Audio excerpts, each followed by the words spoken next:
শবে বরাতের এক নিস্তব্ধ রাত্রি, চারিদিকে গভীর নীরবতা। হযরত মুহাম্মদ সাল্লাল্লাহু আলাইহি ওয়াসাল্লাম গভীর ঘুমে নিমগ্ন ছিলেন।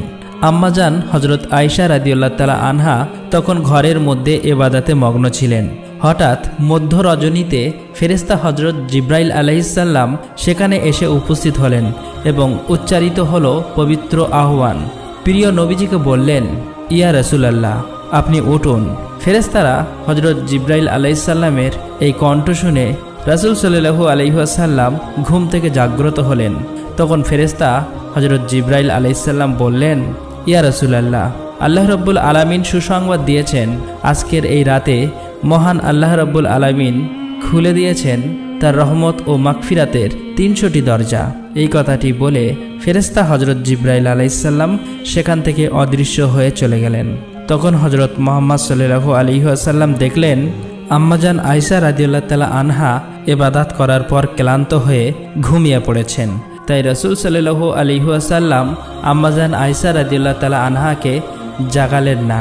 কিছু না জানিয়ে ঘর থেকে বের হয়ে গেলেন। একাকী রাতের নিস্তব্ধতা ভেদ করে হেঁটে চলেছে।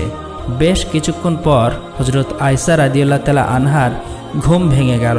তখন তিনি লক্ষ্য করে দেখলেন রাসূল সাল্লাল্লাহু আলাইহি ওয়াসাল্লাম ঘরের মধ্যে নেই।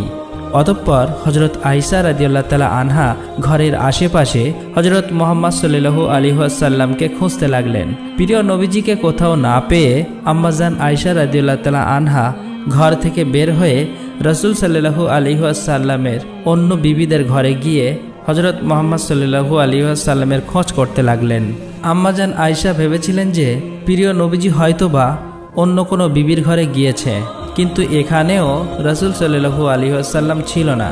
এটা দেখে তিনি অস্থির হয়ে গেলেন। অতঃপর হযরত আয়েশা রাদিয়াল্লাহু তাআলা আনহা সোজা হযরত ফাতেমা রাদিয়াল্লাহু তাআলা আনহার বাড়ির দিকে রওনা হলেন।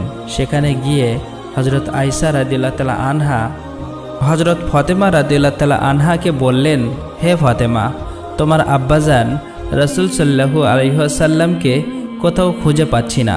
তোমার আব্বাজান এখানে এসেছে নাকি? তখন হযরত ফাতেমা রাদিয়াল্লাহু তাআলা আনহা বললেন, আম্মাজান, না, এখানে তো আমার আব্বাজান আসেনি। তখন হযরত আলী রাদিয়াল্লাহু তাআলা আনহু নবীজিকে খোঁজার জন্য বের হয়ে গেলেন। হযরত আলী রাদিয়াল্লাহু তাআলা আনহুর পিছন পিছন হযরত হাসান ও হোসাইন রাদিয়াল্লাহু তাআলা আনহু এবং হযরত ফাতেমা রাদিয়াল্লাহু তাআলা আনহা এবং আম্মাজান আয়েশা রাদিয়াল্লাহু তাআলা আনহা বের হয়ে গেলেন। সবাই মিলে এদিকে ওদিকে খুঁজতে লাগলেন। অবশেষে মসজিদে এসে দেখলেন সেখানেও হযরত মুহাম্মদ সাল্লাল্লাহু আলাইহি ওয়াসাল্লাম নেই। তখন আম্মাজান